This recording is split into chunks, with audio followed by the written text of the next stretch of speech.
He's probably never been to a show in which a 6 foot tall, 160-pound guy has been wearing a bra, and it clicks something in his head. And if I can bring everyone out into the open more with their kinks, I'm glad to be that vessel.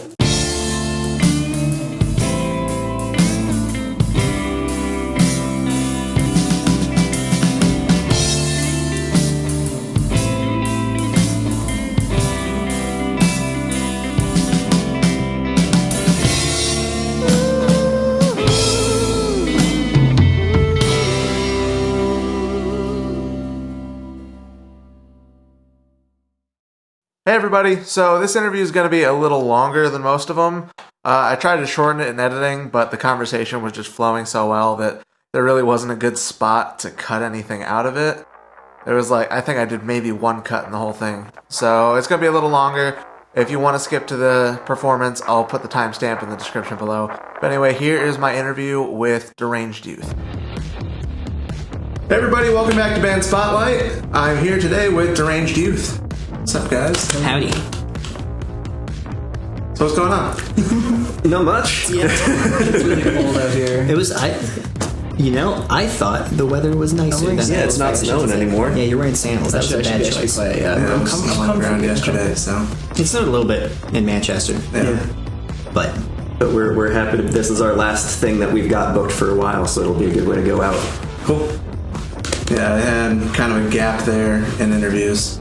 So, I just had a lot going on. So we're filler. No, not what I meant. No, We're the last. I was supposed to put one out last week, and we missed it. Yeah. So now I have more booked up, including you guys. So hopefully I'll be able to put them out with some regularity again. But, yeah. We're the real Papa Roach of bands. We're everyone's last resort. you got a band. You're done. You're fired. We need a singer. I can be quiet for the rest of the time. I wrote that on the way here. That's okay. Hey, real quick, everyone just introduce yourself and tell them what instrument you play.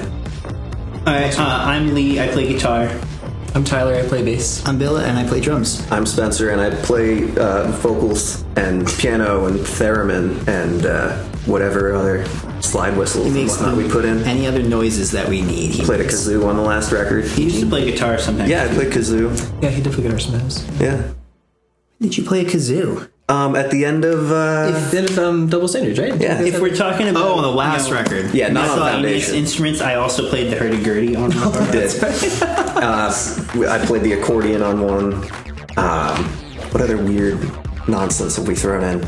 There was a slide whistle on the Foundation somewhere, or was that one of the demos and it didn't stick? I think, yeah, it didn't stick. Well, it's unfortunate. I should have brought the slide whistle. Anyway. Yeah, I'm sorry. I didn't accommodate more of the weird stuff, but I got limited inputs. Yeah, so. no, the song we have is plenty. For as much as it has weird stuff, it doesn't have, when I do play a whistle during the Latin dance section of one of our other songs. Yeah, it's a weird song with relatively normal instrumentations. Anyway. Relatively. Still way out, but for what we do, it's normal enough. Right, weird is good. Yeah. As far as music goes. It definitely keeps things interesting because there's way too much of the same shit out there. From all the bands we've played with, we're definitely one of the few punk bands who uses an H-string guitar. Punk. And who has a keyboard. I don't know any loosely. Bands. Yeah, a rainbow keyboard, an H-string guitar, and a bunch of light-up speaker cabinets. People remember. At this point, we're very, very loosely defined punk. No, it's more just because we smell bad and throw things. We call ourselves punk because 10 years ago, in high school, when we formed after Spencer watched, we watched American Hardcore. So American Gangster with Denzel Washington? I thought I was putting that on. But I didn't. I put on a documentary called American Hardcore and was like, oh, bad brains are a thing. I can do this. I'm 16 and mad. And then the next day he came to Bill and I in school and was like, Lee, you've never played guitar before, right? You want to join a band? And I was like, hell yeah, let's do this. This is fitting. Yeah, I think I got a bass for Christmas and we were like, actually, I thought at the time, Tyler, you had been playing your instrument the longest. Yeah, no, seriously, no. And by longest, it was 6 months. Yeah, but you haven't improved since. No, I chose not to. It's a principle principle more than anything. If you get better, then you have ambitions, and you get knocked down. You don't want that. The first 8 years of this band have been marred with the fact that we didn't kick anyone out. We should have all true, Spencer. No, you're right. It's not true. What about Connor? There was one kid who came to our first practice for about half an hour because he said he had a PA and he didn't. Yeah, he lied to us to get into a. Did he have something that he thought was a PA? Yeah, it's 10-watt solid state practice amp. Yeah, he brought a guitar and a small practice amp, and that was it. Is that what PA stands for? Practice amp? Oh, here we go. He got us together. We got duped. He asked us a few times after that when we were going to practice again. We told him We lied. We didn't even officially kick him out. We just never told him to come back. I mean, I'm sure everyone's played with that person at some point. Oh, yeah. Like, everyone's got that person in their history as a band. And you know they still have them, too, because one out of every 10 shows you'll go and someone will say, oh, yeah, I'll bring the PA, and then they don't. So they still exist. They're still in the scene. They still don't have a PA. Or worse, when people are backlining a drum set. Like, all the drummers think the other drummers are going to bring a kit. Nobody has kit. That's why I always bring my own kit to a show. Just in case. Part of it's habit from playing such a weird setup for ages that I was always like, what if I can't force their drum set to set it the way I want it to? So I just bring all my own stuff. But now I just bring all my own stuff anyway. And it gives us a lack of liability so we can break all of our own shit. That too. The amount of speakers we've blown. We were playing one show where, like, second song in, our speaker cone started to catch fire and smoke. Oh, yeah, that's right. That wasn't even on purpose. That wasn't even like the breaking stuff on purpose that we've done sometimes. Yeah, exactly. We won't do it here, don't worry. No. There's that other time. I mean, as long as you're not breaking my stuff. I'll break the one tom that I brought Yeah. just across the room. Exactly. We did play in someone's basement in Quincy once, and we were all dressed up in garish costumes and whatnot. And at the end of the it was set, Halloween. Yeah. We weren't just. We had a reason. yeah. We don't just dress. And at the very end of the set, Bill reached into his stick bag and pulled out like a foot-long dagger he had bought at a Renfest. Oh my God. And just started stabbing Cutting through all my everything and then drum whipping everything around. I think that was the same one that you bought that like $20 Hannah Montana guitar to smash, and it wouldn't smash. Oh my God. It was too strong. And also the same one where that dude was snorting coke off one of our merch tables with one of our People were. flyers. We had a flyer that was like 80% black ink. There's a high contrast black and white he flyer. rolled a joint with it. Yeah, so he probably got dosed with ink and died. Oh, ironic. He's probably fine. No. I'm sure it wasn't good for him, but he's probably fine. That place closed down. Yeah, that night. That night. Because the cops showed up. A lot of cops showed up. No, you're right. It was like a workshop in Quincy. It was the basement of a BMX shop. And this dude who was like just like an old towny punk ran it. And the first time we went and played, it was a Halloween show, and it went great. And then we went back like a month later, and we went on first. We were playing with Colin of Arabia, and there were tons of people there. Like, it was the biggest show we'd ever played. Probably 75 people in this basement with one narrow stairwell in This and was out. ages ago. But yeah, this was the biggest show we'd ever played at a time, and we were the only band that ended up playing. We went on first, No and one as else soon was as our costume either. No, You're conflating your shows. Oh, complete shows again? Different shows. Yeah, the Halloween show, we were the only ones. we finished our set. The next band starts setting up, and we hear someone say, "Shut the fuck up! The cops are upstairs." And a couple cops came by, and they tried to come in because they saw there were people at the door taking money. Yeah. And they were like, "Well, you can't come in. This is a private event, and you don't have a warrant." So they got more cops, and then they said, "Either you let us in, and we start checking everyone's IDs, or we get the fire marshal to come and get the place shut down for code, or you all leave now." And so we packed up our shit and walked out. And there was given those options. and it's a smart there was one. like 4 black and whites, 2 unmarked, and 2 K9 units outside. Yeah, they brought them all. They had been stalking this place on Facebook for months trying to figure out what it was. They thought it was a drug den or something. And then- admittedly, it probably was. But it was also a sick venue. Yeah, and it was fun shows. It was a really gross couch that I would never sit on, and broken glass everywhere. And one of those good basement venues where like you could smell the history and taste it in the air.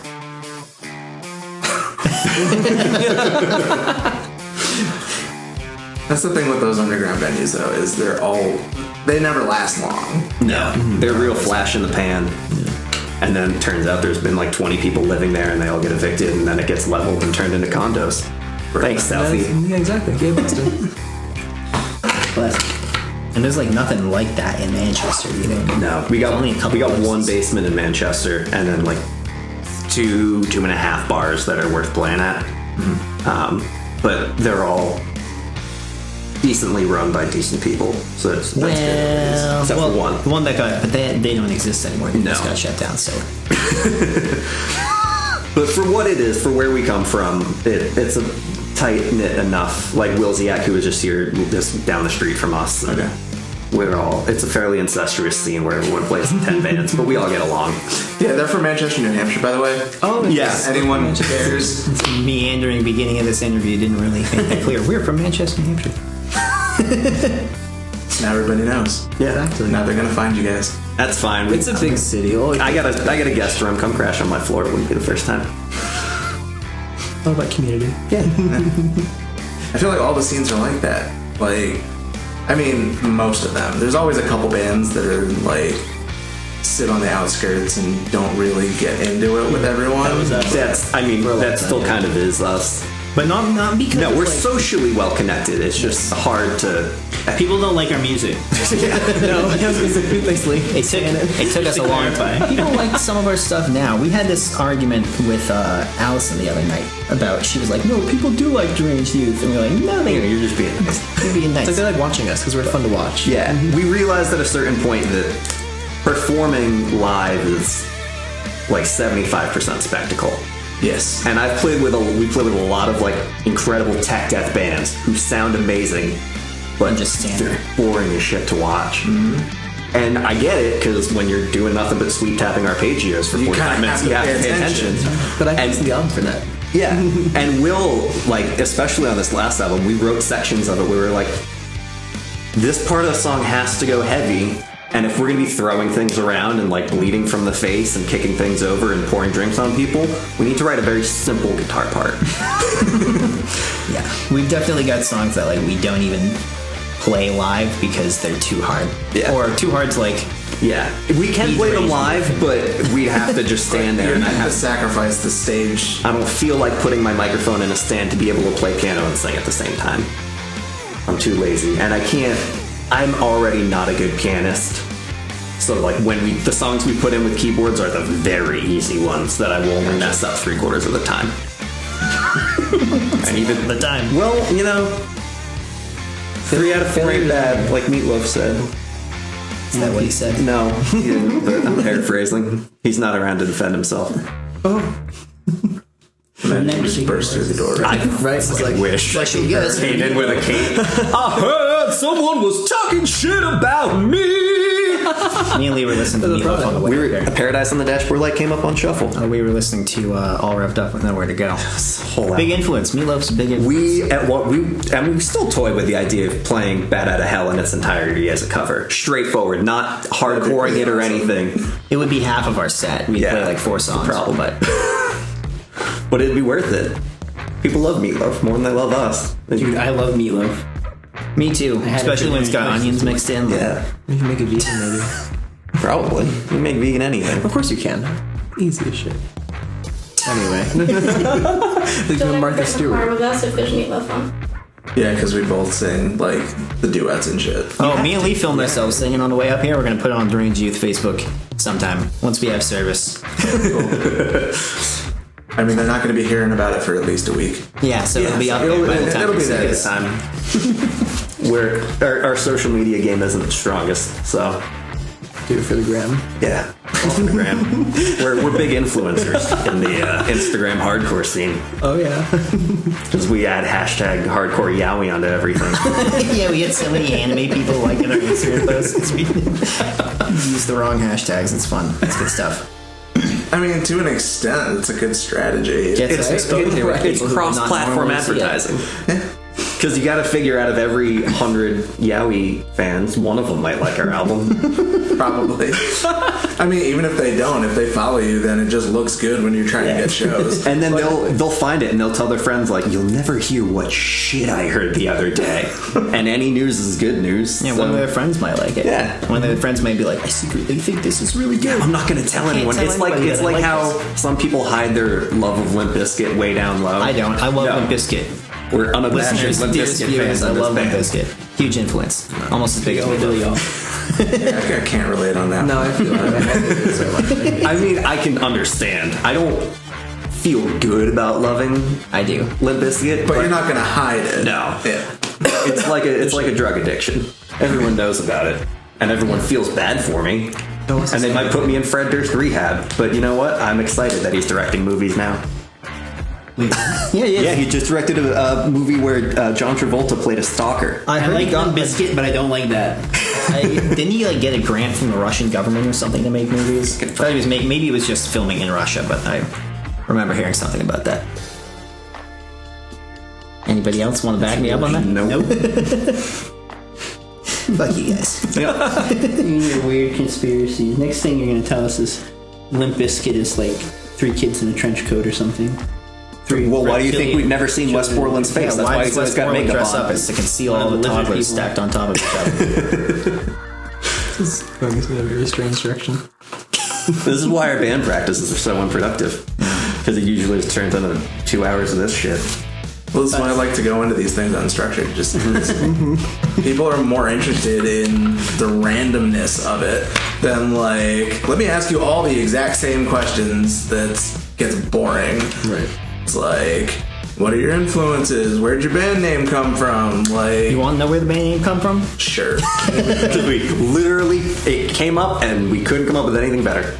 No. Sound So like one of those shitty hardcore bands. because Minor Threat. we started the band, he started the band because he saw this 80s hardcore documentary. We were like, what's a band name that sounds like an 80s hardcore band name? Blank. And so many of them had youth in them, like Reagan Youth is the only one I can come up with, or Youth of Today. But like, so we were just like, Deranged Youth.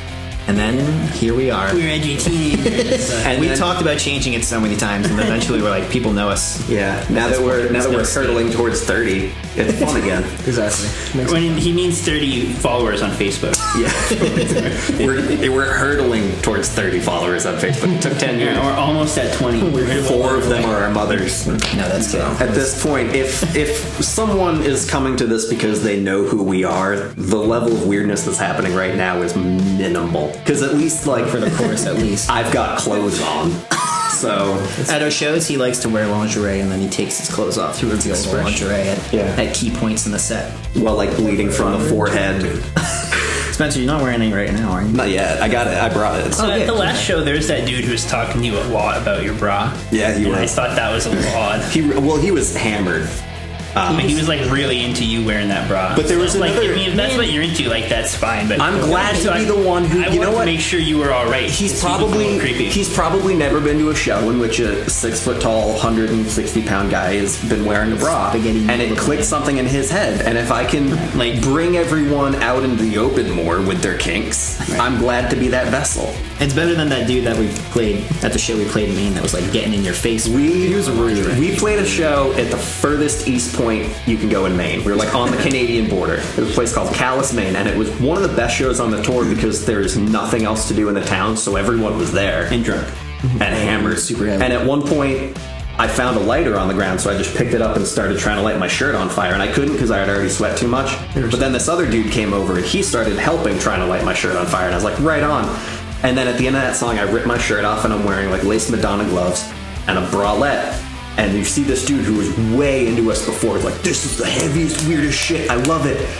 Oh, instantly, the switch flipped in his head. And he was like, oh, this is some kind of weird style. This is different. And I saw it and I was like, oh, okay, I'm going to have some fun with this guy now. And I was like getting up in his face. Forehead's busted open. There's blood. There's bras. There's sweat. There's singed clothing. And I'm right up in front of him. Other people are coming around, like feeling up my boobs, and I'm making direct eye contact with him. And he went and drank so much more. It's just great because I'm pretty sure we got a cut of the bar that night. We did. Yeah. So you got us paid. You made us. Yeah. You got us back home. You got us enough gas to get back. at the tour kickoff show for that show too, there was a lady who came in with our friends in Black Palm were playing, and this lady came in swinging and cracked Bill right in the face, like punched him directly in the face. There were two very belligerently drunk ladies there, and one of them Tried to fight. was just moshing, but she was like throwing elbows at me, so I, pushed her away. It's a mosh pit. That's how it goes. Her friend thought that I was like punching her or something, or starting a fight basically. And she dives in and starts like swinging. Oh my god! So then I got in between those two, and then a third friend came over and started punching me, and then a fourth friend came over, and Was there a fourth friend? Someone who wasn't punching came over and got in between her and I and was like, hey, you need to back off. And I was like, well, I've got a fat lip and he's got nearly broken glasses, so can you sort this out? And she was like, well, you know, we're moms, so we don't get out much, so they're a little drunk. And I was like, well, that's fine then. That cleared that up. And the guy who was running the bar came up and was like, do I need to kick them out? And I was like, well, you know, they're moms. They're hammered. They're going to keep drinking. We're getting 50% of the bar. Let's Make this work. Exactly. That's the way to go. Yeah. Which is why, you know, we're thrilled to be here, because the likelihood of getting punched in the face is lower. Not that one of you might not. Yeah, by the end of this interview, you might want to. I mean, I don't think I'm gonna punch anyone in the face.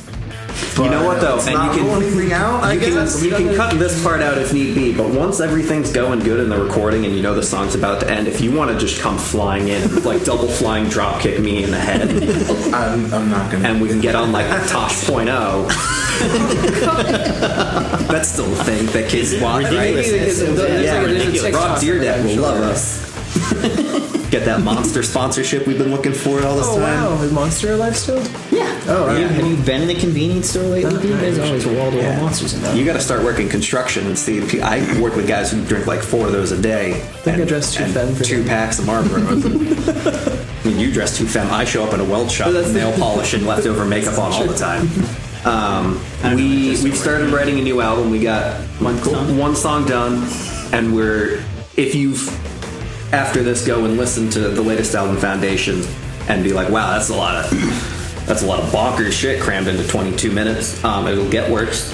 We're writing now with the intent of making people upset. Yeah, we started experimenting a little bit with like not joking at all, ideas from like 20th century classical music kind of stuff, like Schoenberg's serialism and tone rows and stuff like that. Like It's gonna get- microtonal tuning Microtonal, and maybe, fluid time signatures. Polytempos, that's something If you I've guys been can pull wanting that off, that'll be impressive. to- yeah, we can.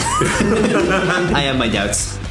Maybe we'll write all those polytempos and whatnot in to like a techno section, like an interim song. Yeah, so so I we can don't have to select play all, quantized shit out of it, and then Or even better, so we don't have to play it, we just press play on an iPod at a show and then dance around, let the samples do it. yeah, we're just gonna turn into an EDM band at this point.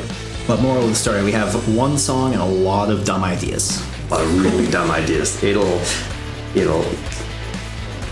suck. You're gonna hate it, I promise.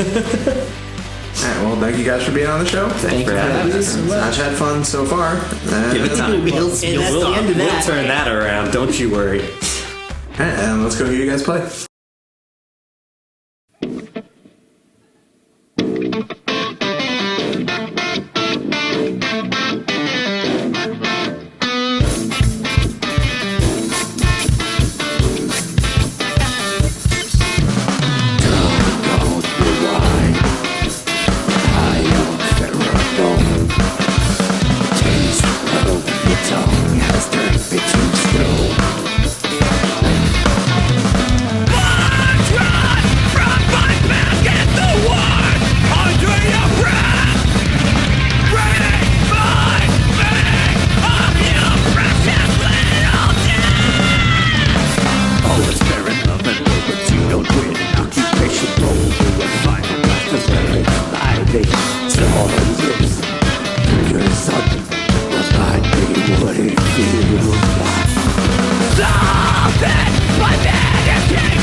So I really hope you guys enjoyed that. I enjoyed myself. Deranged Youth kicked ass. And I'm going to put links to all their social media in the description. Go check them out. Follow them on whatever. And go check out their album. Like they said, they're working on a new one, so that'll be out at some point. And yeah, if you like this video, then like it, subscribe, hit the little notification bell. I'd really appreciate it. And if you're in a band that wants to be on Band Spotlight, then there's a link to the website below. You can go there, you can fill out the form, and we'd love to have you on the show. And thank you guys for watching. I'll see you in the next video.